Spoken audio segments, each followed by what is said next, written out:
We're going to continue talking about CNS physiology.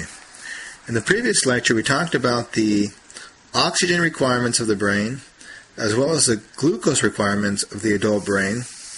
And we said that the brain requires approximately 50 mLs of oxygen per minute and 80 milligrams of glucose per minute in order to create ATP, which is considered the energy or the form of energy within the cellular activity.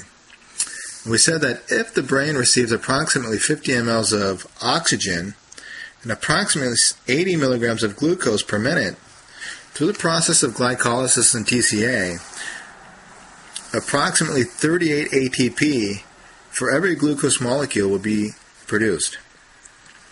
And with this form of energy, it helps to drive the neuroelectrical activity of the brain, as well as maintaining the cellular integrity of the brain.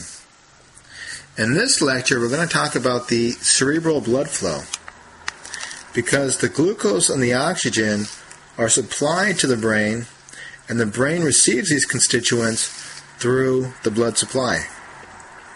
So if we were to say that the average adult brain was 1,500 grams, and the average cerebral blood flow for the adult brain is 50 mLs of blood for every 100 grams of brain tissue per minute, we can say that the average adult cerebral blood flow, or the blood flow to the adult brain, on average is approximately 750 mLs of blood per minute. And this blood is supplying the brain of glucose and oxygen. So factors that help influence, or the major influencing factors that help supply adequate blood flow to the brain, include the cerebral perfusion pressure, autoregulation, or in this case cerebral autoregulation, and certain extrinsic factors such as gas tensions of oxygen and carbon dioxide, temperature, viscosity of the blood, which is primarily dependent on the hematocrit concentration, and the autonomic influences such as the sympathetic tone and the parasympathetic tone.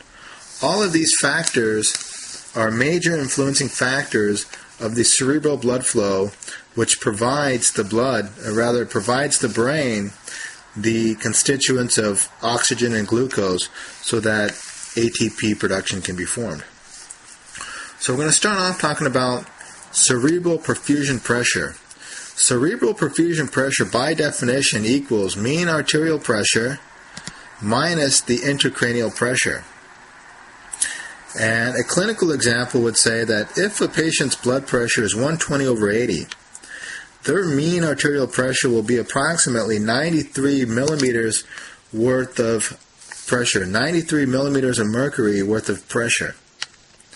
And if you were to assume that the normal intracranial pressure is approximately 10 millimeters of mercury, we can say 93 minus the 10 equals a cerebral perfusion pressure of approximately 80 millimeters of mercury worth of pressure that will provide adequate cerebral blood flow, which will supply the brain the adequate amount of glucose and oxygen so that ATP can be produced.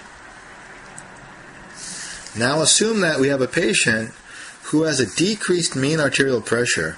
For example, suppose a trauma patient comes in and there's massive hemorrhage taking place. We can assume that through the hemorrhage process, the patient is hypovolemic, there's a decreased blood volume of this patient, and assuming that there's a decreased preload that's taking place in the left ventricle, the patient may have a decreased mean arterial pressure. And if we were to further make this clinical scenario and add that this patient also suffered closed head injury, in which massive intraparenchymal bleeding is taking place within the brain, and the patient generates an increased intracranial pressure as well as a decreased mean arterial pressure, we can say ultimately that the decreased cerebral perfusion pressure would result most likely in a decreased blood flow to the brain, or at least cerebral blood flow would be decreased.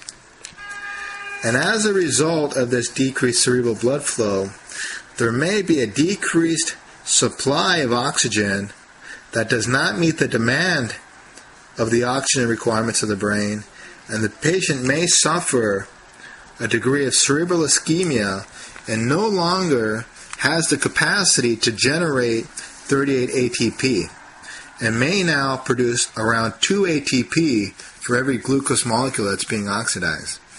And later in the preceding chapter or lectures, we'll discuss the effects on the neuroelectrical activity and the integrity of the cell membranes. Another major influencing factor on cerebral blood flow is autoregulation. Autoregulation, by definition, means trying to maintain a constant blood flow to a vital organ, and in this case it's the brain, with differing perfusion pressures. And an example of that would be mean arterial pressures between 60 millimeters of mercury and 160 millimeters of mercury. Within these parameters of a normal brain in which autoregulation is intact, it shows that the brain's vascular flow tries to maintain a constant cerebral blood flow of approximately 750 mLs of blood per minute between mean arterial pressures of 60 and 160 millimeters of mercury worth of pressure. So if the normal blood pressure is 120 over 80, with a mean arterial pressure of approximately 93, the cerebral blood flow will be approximately 750 mLs of blood per minute. As the mean arterial pressure drops from 93 to 80 to 70 to perhaps even 60, there's some vascular vasodilatation that takes place within the cerebral vascular bed. And that's all taking place in hopes to try and maintain a constant blood flow, although the perfusion pressures are changing. And that occurs as well as the mean arterial pressures increase from 93 to 100 to 110, all the way up to approximately 160 millimeters of mercury worth of mean arterial pressure. There will be some vascular vasoconstriction that takes place within the vascular tissue of the cerebral vessels. And that's the cerebral autoregulation mechanism that tries to provide adequate cerebral blood flow with differing perfusion pressures in hopes to maintaining adequate oxygen supply and glucose supply to the brain so that glycolysis and TCA can take place in order to produce energy in the form of ATP to maintain the neuroelectrical activity as well as maintaining the cellular integrity.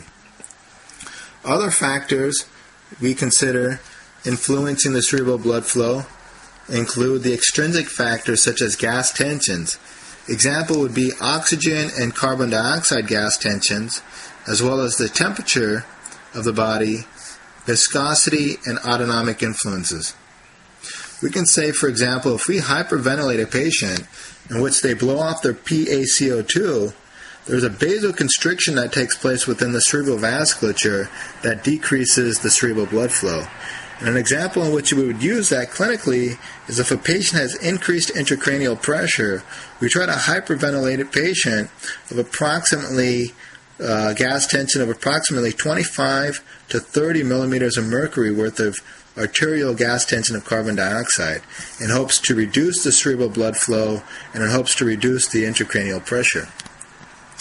Temperature, we can say we can try to create hypothermic conditions in order to decrease the demands of oxygen on the brain. Likewise, viscosity, if you increase the hematocrit concentration, you may also decrease the cerebral blood flow and the fact that there's a higher systemic vascular resistance. And autonomic influences such as the sympathetic tone tends to decrease the cerebral blood flow through vasoconstriction, and parasympathetic autonomic influence tends to vasodilate the cerebral vasculature and increase the cerebral blood flow.